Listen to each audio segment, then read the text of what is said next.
Ah, Legolas, hun hero. As Tolkien relates it later in The Lord of the Rings, Thranduil and Legolas are not Sylvan elves. They are Sindar.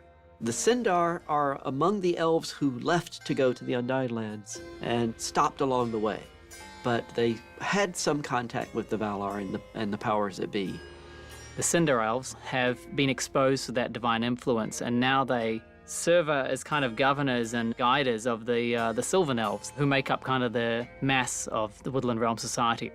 So one of the ways in which we tried to show that was very simply the white blonde hair. The pure blonde would be Thranduil and Legolas. I think it's better to have not many others blonde, to tell you the truth. I agree. Because then it makes Legolas and his dad sort of stand out as the royal kind of line. We had to make Thranduil sort of appear so supreme and really quite cold in his attitude. We decided he was above all hair ornamentation. We wanted him to look completely like he was in control. So although there was nothing holding his hair back, it never really moved. And if it did, it was always very controlled, as if there was another force looking after his hair for him. The one thing I was afraid of is that they were going to pluck my eyebrows and do something crazy with my eyebrows. And I was like, Peter, please, no, please, let's, don't. I originally did designs for him with a much more shaped eyebrow, like the other elves. In the end, we actually lifted his eyebrows with these little guy ropes you stick on, made of fish skin. So we did that to his eyebrow. Can I get a shot of your eyes? I'll just get a shot. And I got to wear these kind of icy gray contacts. They do have a slightly unnerving quality. They do have them. We had to use color contacts for him. He's got very dark eyes, a bit like Orlando. Legolas had blue eyes, so his father has to have blue eyes as well. Oh, the crown. The crown was like a tangled mass of roots and thorns with little tiny leaves inlaid into them, representing the leaves of the primary trees of Mirkwood. The crown designs that I gave him, I tried to put little barbs and bring everything to points so that, you know, if you're standing next to the guy and he turns his head, you're likely to get swiped, and he wouldn't care. Oh, don't! I just did it for that.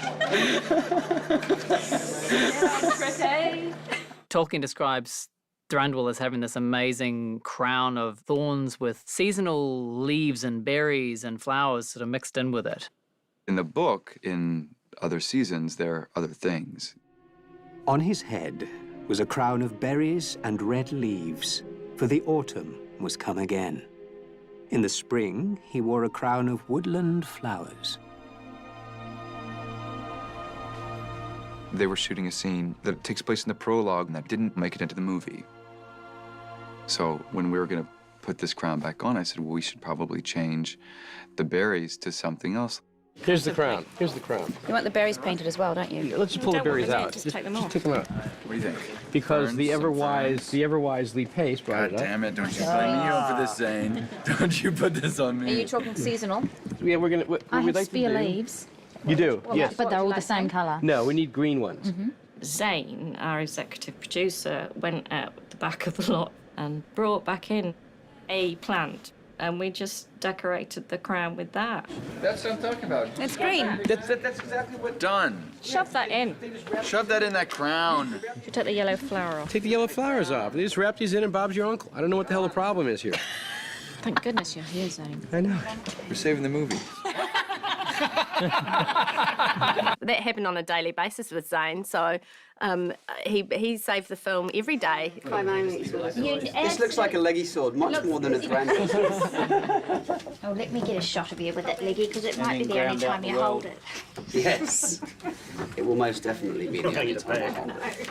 Thranduil's sword is one of the most difficult swords that we've ever made, and therefore one of the most enjoyable objects we've ever made. Something very elven and very superior, almost samurai-like.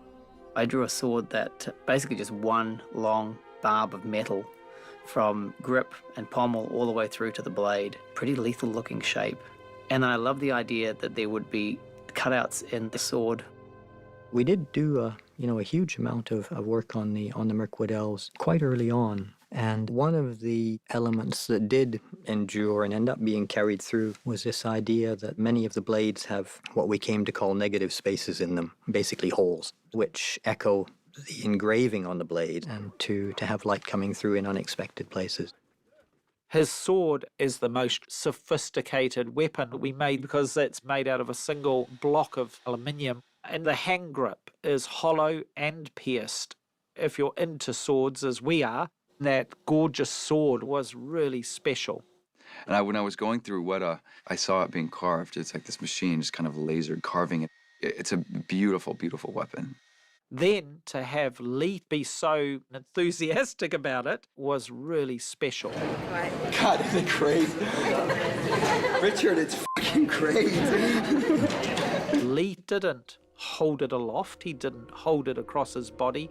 He immediately dropped it down towards the floor and turned, and the sword became an extension not of his body but of his purpose, of his arrogance as Thranduil, and it was like, oh God, cool moment. Weta is just amazing. It's like every room you go into. This room, they're sewing scales onto elven armor, and then you go into the next room and they're sculpting orc heads, and then they're doing the prosthetics for the dwarves in the next room, and then you go and there's like a sword master in the next room working out the blades. I said to Richard Taylor, I was like, I want a job here. In Lee's downtime between filming, Lee started popping in too, and he actually threw himself straight into the work. I painted some armor for dwarves. I made some dwarf crossbows. It's kind of ironic that they had me making dwarf stuff. I'm playing the king of the elves, man.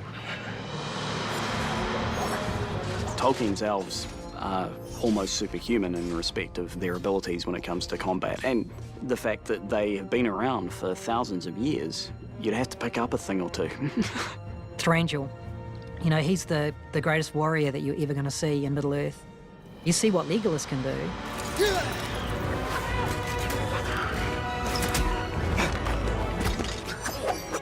So the challenge now is, well, here's his dad. One day Pete called us all together, and the subject was Thranduil and his fighting style. That's all right, just come and sit down then. We originally wanted him to be this all-action, all-flying, all-jumping, all-kung fu expert type fighter. Peter wanted as many ideas as possible, and he just came to the previous team and just said, "Look, give me as many ideas as possible," so he could cherry pick what he wanted.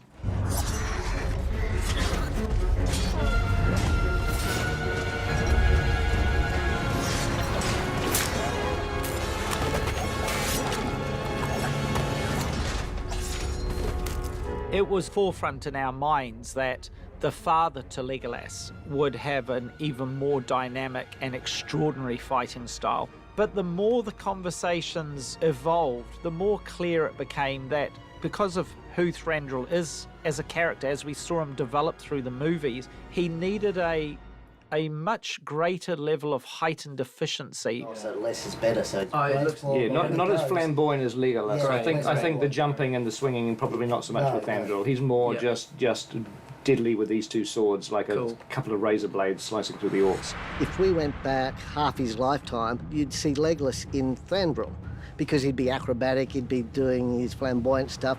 But then over the years, he learnt, why waste that energy? Why not go back to simplicity and just make it do only what you need to do?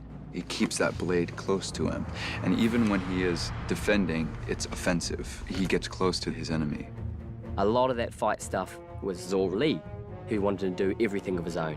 I mean, he was so dedicated into putting that time into learning to use both swords. And your hand comes to the outside of your shoulder. Oh. That's it. Fast as you can. That's all you have to do. Good. We designed quite a lot of sweeping overhead movements, dynamic kind of swirling sword stuff that are over his head, and a few glimpses within the fight. You might even say it was quite Matador-ish. When you watch him, you could see, okay, if you think about Matador, oh yeah, you can sort of see that little style in him, very upright, very erect. But the way he used the weapons was so fast, he actually cut through the enemy like a hot knife through butter.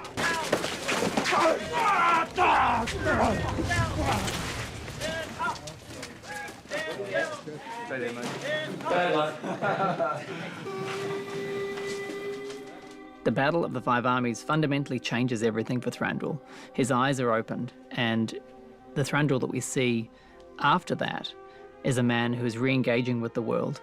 Your key characters, you want to feel that at the end of your story, they're not the same as they were at the beginning. And we've tried to do that with Thranduil.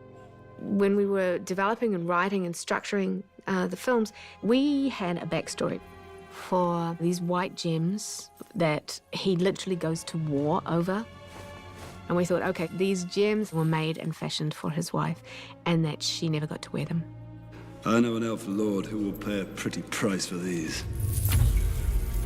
He had lost his great love, his wife, which is why Thranduil wants the diamonds, and he is willing to go to war for them. There's a necklace in that mountain. White gems strung upon silver. I want it retrieved. It's also one of the reasons that he's withdrawn from the world in the northern reaches of Mirkwood is because he's suffered such great loss. The Elven Gate. Thranduil built this beautiful statue in memory of her and had it placed at the entrance to Mirkwood, which is really the entrance to his realm. There is no grave, no memory. In the books, we never hear anything about Legolas's mother. We imagine that she was lost to him. The ancient kingdom of Angmar. My mother died there. My father does not speak of it. By the time you get to the Battle of the Five Armies, you get a sense at the end, certainly, of a character who's beginning to soften. Why does it hurt so much? When Tauriel loses Keely, there is very much a connection, you know, of what that loss is about. Her pain, her having loved, makes him see what he has become. And it awakens something inside of him. Sympathy, kindness. And those are coming back to someone who we've only ever seen as quite detached and cold. And he actually realizes he's stuffed up so badly that he's damaged his relationship with his son. Those gems were not all your wife left you, my friend. She left you a son. Tell me, which would she have you value more? We always like to imagine, as part of her backstory, that she died defending her child, because that's one of his last lines to Legolas. Your mother loved you more than anyone, more than life. Thranduil began to realize that son, that living, breathing child, is far more important and valuable than those cold white gems. But he now knows that he's going to have to let his son go. Where will you go? I do not know. Go north. Find the Dunedain. I wrote that scene invoking Aragorn. I never thought it would get shot. I thought this has got nothing to do with anything. It's just utter geekdom. And I showed it to Pete and Fran, and they both immediately went, yeah, love it. Let's do it. There's a young ranger amongst them. You should meet him. When Thranduil says to Legolas, go and find this ranger, he's speaking the truth with the prescience that elves have, but also, I think, his own wish that his own son, you know, might in fact surpass his own deeds. His father, Arathorn, was a good man. His son might grow to be a great one. He's also acknowledging greatness in Legolas and acknowledging that his son may be a wiser man than he is. It was an expression of love and apology, I guess.